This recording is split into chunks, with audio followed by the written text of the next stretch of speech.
Shalom, selamat malam. Berjumpa kembali dengan saya di channel Galeri Doa Malam. Pada malam hari ini kita akan merenungkan sabda kebenaran firman Tuhan. Sebelum kita merenungkan firman di malam hari ini, marilah kita berdoa. Bapa, tiba saatnya kami akan membaca dan merenungkan sabda kebenaran firman-Mu di malam hari ini. Curahkanlah kuasa Roh-Mu yang kudus, agar kami dapat mengerti, memahami akan sabda kebenaran firman-Mu di malam hari ini. Berkati juga setiap orang yang turut serta mendengarkan sabda kebenaran firman-Mu ini. Hanya di dalam nama Tuhan Yesus kami siap merenungkan sabda kebenaran firman-Mu di malam hari ini. Amin. Pada malam hari ini kita akan merenungkan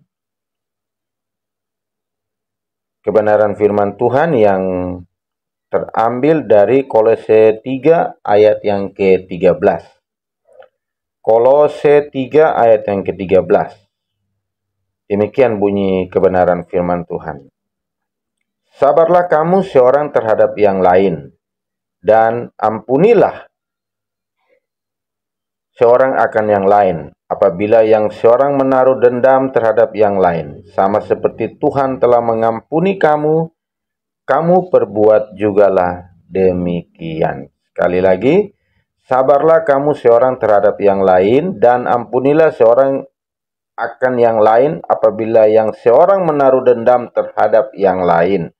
Sama seperti Tuhan telah mengampuni kamu, kamu perbuat jugalah sedemikian. Kolose 3 ayat yang ke-13.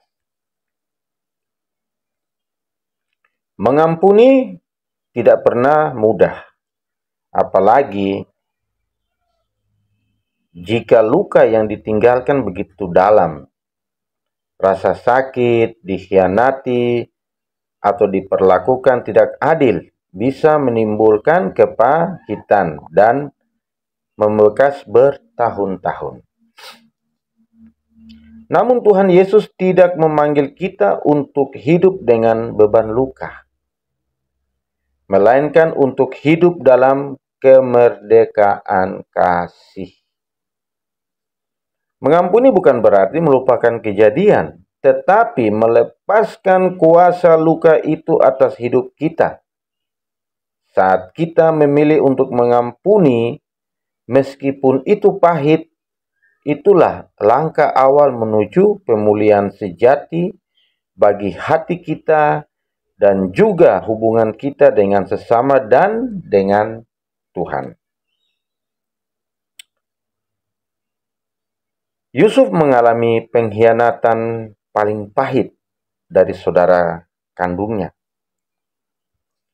Yusuf dijual sebagai budak, dibuang dari keluarga, dan dikhianati. Tetapi ketika Tuhan meninggalkan dia di Mesir, Yusuf tidak pernah membalas dendam.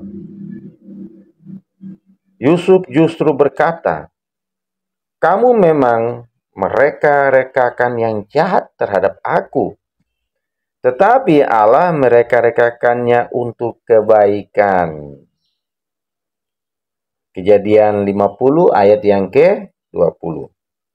Yusuf memilih untuk mengampuni, dan karena itu keluarganya dipulihkan dan rencana Tuhan digenapi.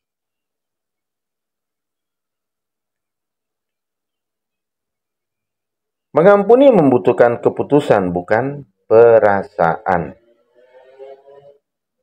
Kalau menunggu hati siap, mungkin kita tidak akan pernah mengampuni. Tetapi iman memilih taat meski hati belum sembuh. Janganlah membalas kejahatan dengan kejahatan, lakukanlah apa yang baik bagi semua orang. Terdapat pada Roma 12 ayat yang ke-17. Tindakan mengampuni lebih besar dari rasa sakit yang kita alami.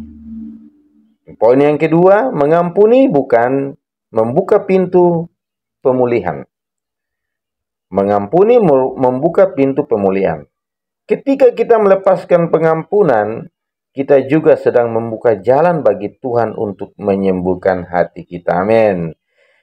Jika kamu mengampuni kesalahan orang, Bapamu yang di surga akan mengampuni kamu juga. Matius 6 ayat yang ke-14.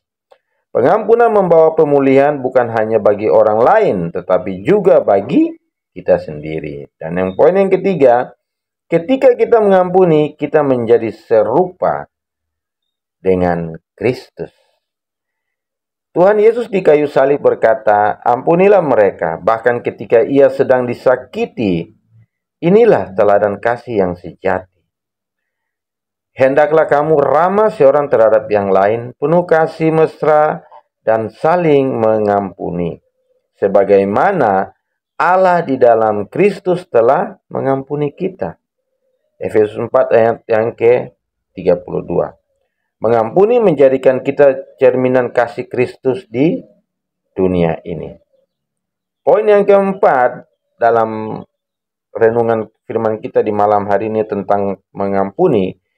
Kepahitan adalah rantai, pengampunan adalah kunci. Selama kita tidak mengampuni, kita tidak membelenggu orang lain. Kita justru membelenggu diri kita sendiri. Itu terdapat pada ayat, "Jagalah supaya jangan ada seorang pun menjauhkan diri dari kasih karunia Allah, agar jangan tumbuh akar pahit." Berada pada Ibrani 12 ayat yang ke-15. Lepaskanlah pengampunan dan rasakan kemerdekaan yang Tuhan sediakan. Amin. Mengampuni bukan berarti kita setuju dengan kesalahan orang lain, tetapi kita memilih untuk tidak hidup dalam luka dan kepahitan. Mengampuni bukan berarti kita setuju dengan kesalahan orang lain, tetapi kita memilih untuk tidak hidup dalam luka dan kepahitan. Meski pahit, pengampunan adalah jalan menuju kebebasan. Mari belajar seperti Kristus Yesus, tetap mengampuni meski disakiti, tetap mengasihi meski dilukai, karena kasih Tuhan yang ada dalam kita lebih besar dari luka kita.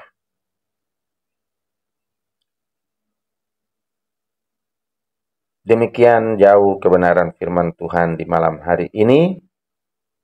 Biarlah 4 poin tentang mengampuni di malam hari ini akan menjadi motivasi bagi kita dalam menjalankan kehidupan kita setiap harinya. Banyak sekali masalah yang kita hadapi setiap hari, baik dengan keluarga, dengan teman-teman, dan lain sebagainya. Tetapi di malam hari ini, Tuhan benar-benar mengajarkan kepada kita untuk bisa dan harus bisa mengampuni. Walaupun itu berat hati, walaupun orang itu sudah berbuat jahat terhadap kita, tapi di sini sangat jelas sekali Tuhan mengatakan bahwa kita tetap harus mengampuni. Karena ketika kita mengampuni, maka disitulah kita memberikan ruang bagi Tuhan melalui Roh Kudus bekerja dalam kehidupan kita. Mari kita akhiri renungan firman di malam hari ini, kita berdoa. Terima kasih banyak Tuhan Yesus atas kebenaran firman-Mu di malam hari ini.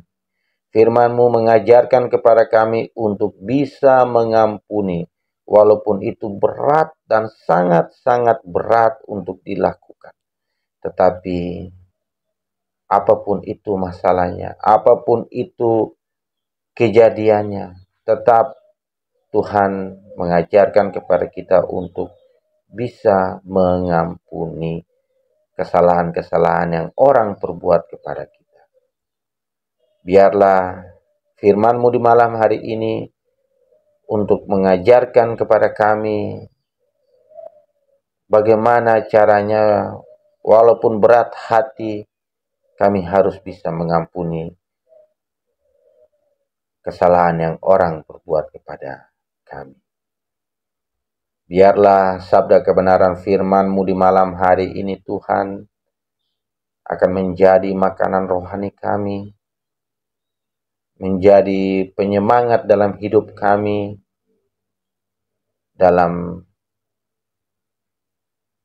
melakukan berbagai aktivitas, pekerjaan, dan usaha kami di hari ini, Tuhan. Terima kasih banyak Tuhan Yesus, berkati semua orang yang turut serta mendengarkan kebenaran firman-Mu di malam hari ini. Bagi mereka yang sakit, Tuhan jamah, Tuhan sembuhkan mereka dengan cara-cara Tuhan yang luar biasa. Bagi mereka yang mengalami kesusahan, kesedihan, Tuhan datang, Tuhan jamah mereka, Tuhan bantu mereka, melepaskan mereka dari segala belenggu, kesusahan dan kesedihan yang mereka hadapi. Bagi mereka yang akan haus akan sabda kebenaran firman Tuhan, biarlah mereka bisa merenungkan kebenaran firman-Mu di malam hari ini bersama-sama dengan kami. Hanya di dalam nama Bapa, Anak, dan Roh-Mu yang Maha Kudus, kami sudah berdoa, kami sudah merenungkan sabda kebenaran firman-Mu di malam hari ini. Amin.